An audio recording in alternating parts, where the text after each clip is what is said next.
Hello, everybody, Hi. and welcome to the Friday Five. That Okay, was bad. yeah, that was really bad. Let's try that again. Come on. The Friday Five. All right, so we do have some sad news today. Oh yeah, my friend is leaving. Yeah, Cynthia is moving on to bigger and brighter things. Yeah, we'll miss her. I know she's going to do well wherever she goes, whether it's through an immigration or criminal defense. But we're really happy that she was here for the time she was here. I literally met her like 2 days ago. I'm kind of really sad. Natalie's very, very sad about it, which I understand.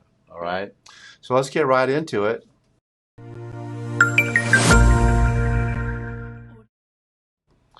Okay, number one on the Friday Five. What is an impact statement?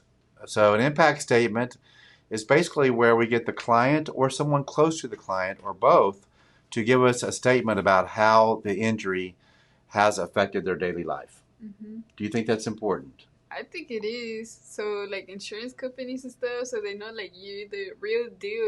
Like you're really going through it because of this case, and that way you get like a lot of stuff. I know that insurance companies are very well known for basically just taking an injury. They have a code for it. They put it into the machine. The machine spits out a number, and that's what they value a case at. But when you do it that way, you lose a lot of the emotional part of a case. There's a lot more to it than just putting in, okay, they had $100 in medical care at the hospital and coming up with a number and an offer. These are real people. These are just not numbers. This is somebody who's been affected. Maybe they can't pick up their grandchild anymore. Maybe they can't do their gardening, which is the one thing they really loved. Maybe they can't cook. Maybe they can't cook. For them? That's right. What about their families picking up their kids at school or even just going to work? Cleaning their house. Yes. So it's very important to know these things and be ready to tell the insurance company that this is not just another number game. This is somebody's life. So it's very important.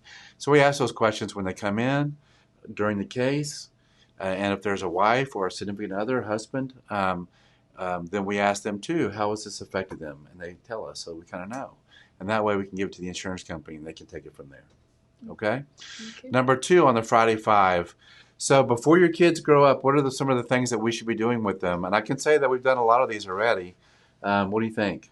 Yeah, I've done everything, I think. I don't think I've gone to Discovery Green, though. Well, I know I took Nathan and I went and Bethany, but we went to that Comic-Con, and you didn't really want to go to that, but it was great. Oh, yeah. But Discovery Green's a lot of fun. Plus, they have the ice skating, and they have a movie night as well. So definitely, if you can go to Discovery Green, they have a lot of great activities you can do with your kids. One thing we have done is the Showboat Drive-In. It's a long drive for us, but it was so much fun. They have the double feature. It's a lot of fun. I do recommend you try that because nowadays, well, I grew up going to drive-ins. Nowadays, there are not very many around. Yeah. I wish we had like drive-ins here in Houston. That would be so cool. And Yeah. they have that rooftop cinema. I've been That's wanting true. to go. I would like to do that too. I think that would be a lot of fun for Yeah. sure. All right, number three.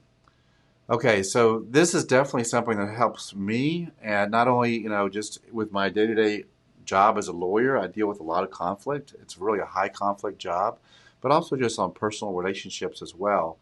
And it talks about the four different types of conflict being criticism, contempt, defensiveness, and stonewalling. And so, I think it's important to be able to recognize what kind of conflict it is so you know how to deal with it. Yeah, for sure. Okay, so how would you deal with a criticism type of conflict? Criticism? Well, it says talk your feelings out, Make sure you communicate with that person that you're having a conflict with and make sure they understand why you're feeling the way you're feeling. I totally agree. So let's say that the example that we have here, they forget your birthday. It'd be really easy to say, you're so self-centered, you never remember my birthday. And you could turn it and be calm more about it and say something like, I feel that when you miss my birthday, you're really not putting a true value in our friendship or something like that. So instead of saying you, make it more of an I statement. I think that goes a long way. Yeah. Okay. All right. So next, now this one has thrown me for a loop because I thought it was so easy to determine a dog's age, like you just times it by 7, right? So for every dog year, it's a 1 year equals 7 human years. But now they have this new formula, so we're actually going to put it on a calculator. So finally, Yeah. somebody gets to use algebra, and it's to calculate a dog's age. I don't know. I don't get it. But here we go. Let's see. Is that your full calculator there? Yeah, that's okay. All right. So here we go. All right. So our So what do you dog do? is 1. So you're gonna put 1 and then put the natural log, and that's 0, and then you'll multiply it by 16, and then you're gonna add 31. So that means our dog is 31.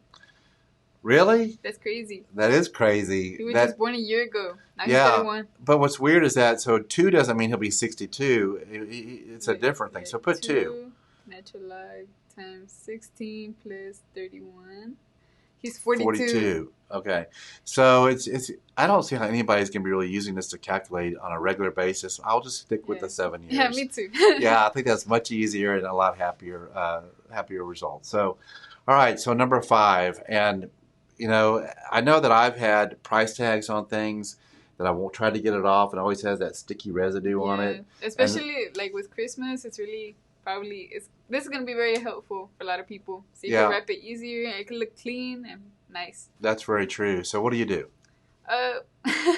Well, first you get a blow dryer, and then you blow on the tag for like a minute, and then it should like come off with like some olive oil, like pretty easily. Yeah, and they said the olive oil is a great trick also for if it's glass, and so you have a sticker on it. You get the sticker off, and sometimes it's that terrible residue on it. And I know sometimes you can kind of rub it off with the glass. They say use a little bit of olive oil on there, and it will come right off. I thought that was a pretty good solution. All right, I think that's everything for this week. I guess Christmas is next week. Mm-hmm. So have you already done all your shopping? What did you get for me? Nothing. Wow. All right. Nothing You yet. broke my heart. Relax, it's okay. I get it. Yeah. So I have a feeling I'll be bumping into her at Walmart about 3 in the morning one morning. What are you doing here? And what are you doing here? Yeah. So exactly. So I hope everybody has a wonderful Christmas and has a great Merry Christmas, and spend time with the family and just really enjoy being with each other and taking the time to really listen to each other. I think it's so important. Yes. All right. All right, everybody. Take care. Bye-bye.